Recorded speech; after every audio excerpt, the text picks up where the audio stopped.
next on Daybreak. Security has been stepped up in Cairo and in cities across Egypt in preparation for rival protests later today. Supporters and opponents of President Mohamed Morsi. Opponents want Saturday's referendum on a new constitution to be cancelled. Supporters want the vote to proceed and the document to be ratified. Large numbers are expected at the protest. The army has been given new powers to arrest civilians. And during the night, firebombs were thrown and gunfire heard in Tahrir Square, where opponents had been camped out. 9 people were injured. So President Mohamed Morsi, the first democratically and freely elected president of Egypt, is pushing ahead with the referendum. That is causing divisions, as are new powers that he decreed himself a bit earlier. And we're going to talk about those divisions with 2 members of our Montreal Egyptian community. Mohamed Kamel is here. He's an engineer and co-founder of Canadian Egyptians for Democracy. Mohamed Kamel, good morning and thanks for coming. Good morning, Mike. Nice Thank you. to see you. And Yasser Shoukry is a human rights lawyer and one of the founders of North American Salvation Front for Egypt. And Yasser Shoukry, good morning to you and thanks for coming in. Can I ask Good morning. Good morning. Can I ask you, first of all, you're a supporter of President Morsi. I never been supporter of President Morsi. You're not. And Mohammed, you're a supporter. I'm supporting for the democratic change in Egypt, and Mr. Morsi now is in power, as you said, democratic, legitimate, elected. I support him as a president. Okay. Okay.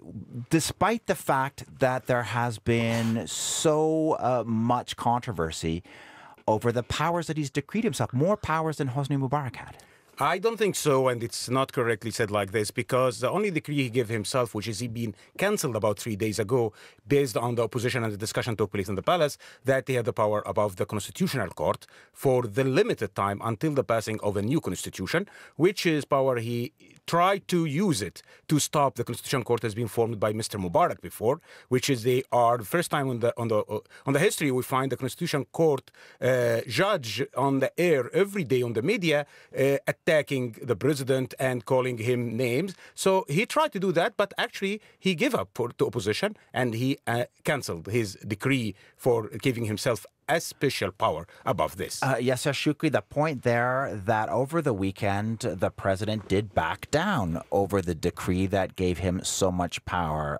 Does that help you move towards... This doesn't give us a sign that we're in front of someone who's not sure from what he's doing, that the people, they were right when they're standing up against new dictator. It's the same man who stand up in front of the Constitutional Court and he swear to protect law, and he's the same one who's fighting it, and he was the same one sending his gang to surrounding the Constitutional Court.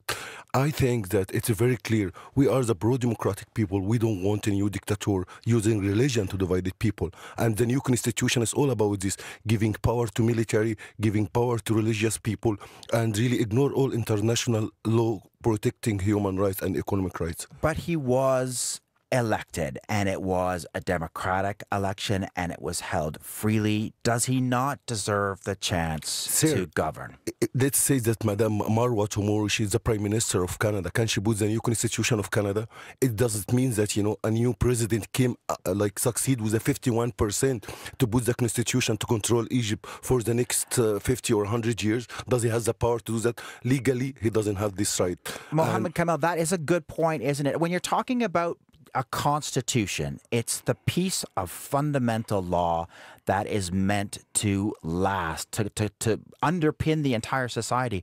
How can you have a constitutional referendum based on a document that was rushed through and several important parts of Egyptian society walked out of the negotiations to prepare it? Let's go back to the history, and let's go back to the Quebec example that Mr. Shoukry used. When Mr. Charest declared le loi 78, people went the street out, not to oust him. They went street out and they defeat him in election. That's what we're calling for. We are building democracy in Egypt. If you don't like what the president do, go to the ballot, say no, refuse it. And there is a mechanism to do that. And it's not rush the Constitution. The Constitution has been built through 6 months almost of discussion.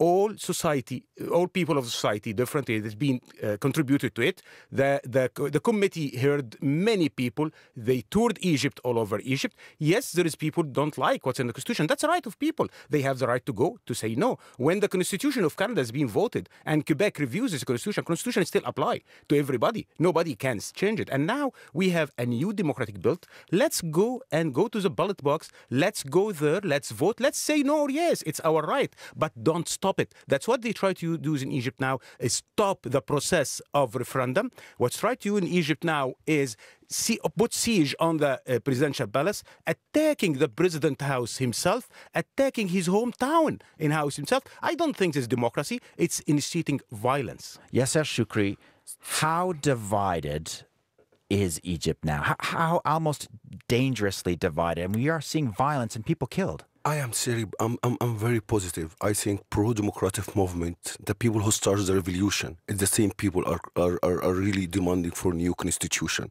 It's the same leader of the first day of the 25th of January are in the street now asking for real democracy. I am very positive. I think people are burning offices of the Muslim Brotherhood. There's people throwing firebombs at each other. Stones and rocks are being thrown at each other. I think the Egyptians have shown to the whole world, how civilized they are in their all manifestation and all demonstration. Our camp, the pro-democratic camp, we never been violent. We never been violent. It's always violent practice against us. Last week there was 7 people were killed, and it's a fight. Let me make it clear. It's a fight between extreme terrorist people and the Egyptian people. Wow. Financed by Qatar, financed by Saudi Arabia. And there is a kind of silence in the Western media about this. Mohamed Kamel, I mean, you listen to both of you speak, and you really can't help but notice very deep divisions coming through. Let's put it like this. The people in the street now, there is a segment of them has the right and legitimate right to oppose and to demonstrate, which is something I will fight for with those people, right? But when I hear Mr. Shafi, who's Mr. Mubarak last prime minister, on the media from outside of Egypt, calling people to attack the balance, the presidential balance, telling people that this is a counter-revolution when we want to gain power. When Mr. Baradei, one of the Salvation Front founder, go on media clearly stating that we are getting support from pro-Mubarak people, I don't think that the people in the street now represent the revolution. People in the street now, segment of them from the revolution for sure, and I can't deny that, but the majority who are initiating violence there are pro-Mubarak people. Well, we are going to watch it all unfold and hope that it remains as peaceful as possible. It is all moving toward that key day, which is Saturday, which is when the constitutional referendum is supposed to be voted on. I thank you both very much for coming into the studio. It is nice to meet you, Yasser Shoukry and Mohamed Kamel. Thanks, Mike. Thanks for coming in. And any thoughts to 5-2s?